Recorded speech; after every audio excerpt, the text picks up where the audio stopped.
Now, there are some grease things that are in that shape as well. So to grease your slide with this, it's pretty easy. You just kind of take it out like chapstick, and you just want to run a couple lines on the outside of it, down it.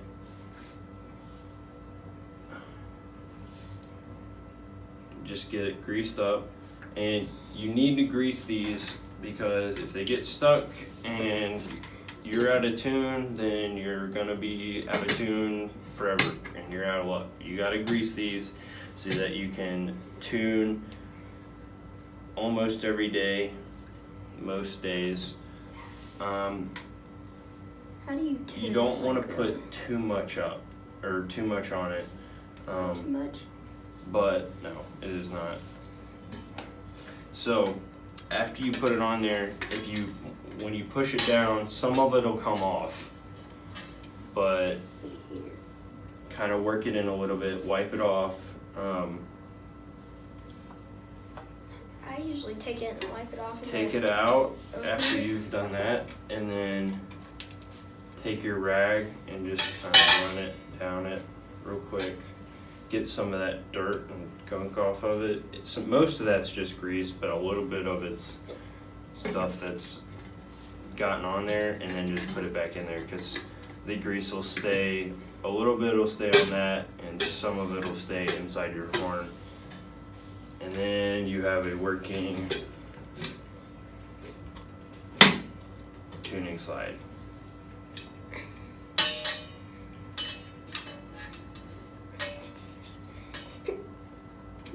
Okay, so you also have to know, one, how to pull it out because they're not straight, and two, sometimes you have to work one side for a little bit. So just kind of do that with one side and then the other side. And honestly, they make them a little weird. They make them to where this is wider than this is, so you have to like be careful when you put it in and bend one side enough to get it in there. So it's gonna be a little stiff, but if it moves good enough for you to do that, and you could push it in a little bit like that, then it's good. As long as you can move it inch by inch a little bit like that, and it's fine. So now you know how to grease your tuning slides. There's two more things that I'm going to teach you how to do. If you own a horn like this, you don't really need to know this, but this is a tenor trombone. Okay, we call it pea shooters, but it's a tenor trombone. All right. This is also a tenor trombone, but it has an F attachment, and that's what the trigger is called. This is called an F attachment. If you have the F attachment, or if you have a bass trombone and you have the F attachment, and I can't remember what the other attachment is called at the moment, but you have two triggers on the bass trombone, you want rotor oil. And the rotor oil, you simply take off the cap. If you have a horn like this, you take off the cap.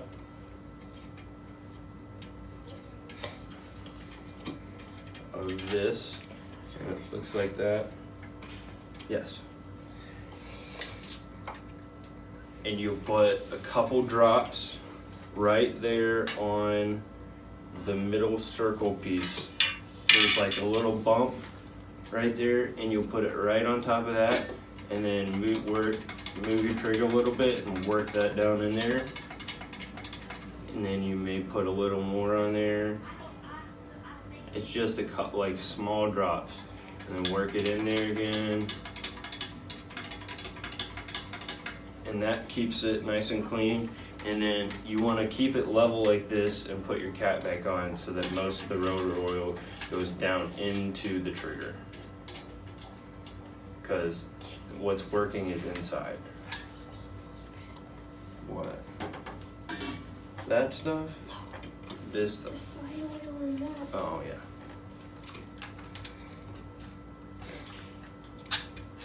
Yeah, cleaning your horn isn't the most good smelling thing, but it's good for your horn.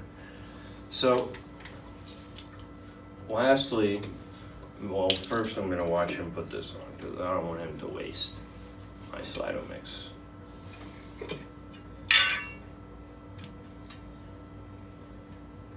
So before you put this on, you wanna, and before you take the cap off, most of the time you wanna shake it up a little bit because it kind of gets, okay, there's a couple drops.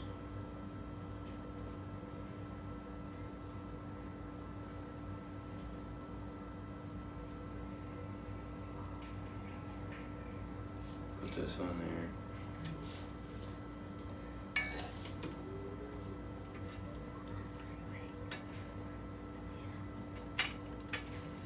There's been times where I put it on the wrong way.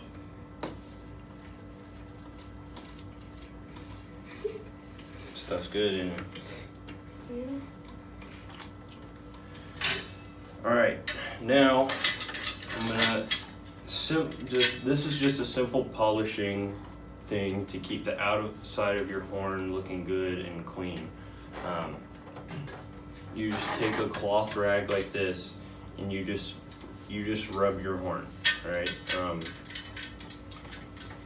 Fingerprints and stuff after a long time, and if you do marching band, rain droplets, stuff like that, you want to get off your horn because one, it makes your horn look bad, and two, sometimes over time it can start to get rid of the gold looking metallic stuff on the outside. That's yeah, like that stuff, and some you can see it started to come off here from somebody laying this horn on the ground. But you just want to rub down the bell and all that stuff, and if you need to, kind of scratch a little bit, not hard, but scratch some of the droplets off, and you just rub your horn till it looks like it's shiny and new, like a mirror. Alright, and I'm not gonna sit here and do that because it takes a while, but you just keep rubbing it down. There's no certain way to do it, you just rub it. Can you get like a certain type of like polish or something and put it on it? You can get polish, but you don't really need it. You can kind of just rub it down and it'll fix itself over time, but it does take a while sometimes. I know a lot of people sometimes use like glass cleaner, but that's not the best for your horn, so I wouldn't recommend using that. So I'm gonna let you do that for a little bit. It's mainly to get like the fingerprints, the oily fingerprints off your bell and the raindrops off your bell so that your bell looks nice, because that's the biggest part of your horn, and that's the part that most people are gonna see. And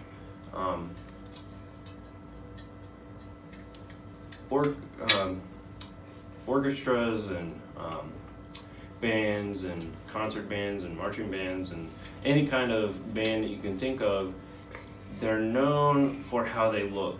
And classical bands, marching bands, concert bands, they're known for looking dressy, classy, and you don't want a nasty looking horn when you're dressed up at a concert. So you want to do this so that your horn looks good at the concerts. So you want to polish it right before a concert, or? Yes, right before a concert would be good, or soon before it. And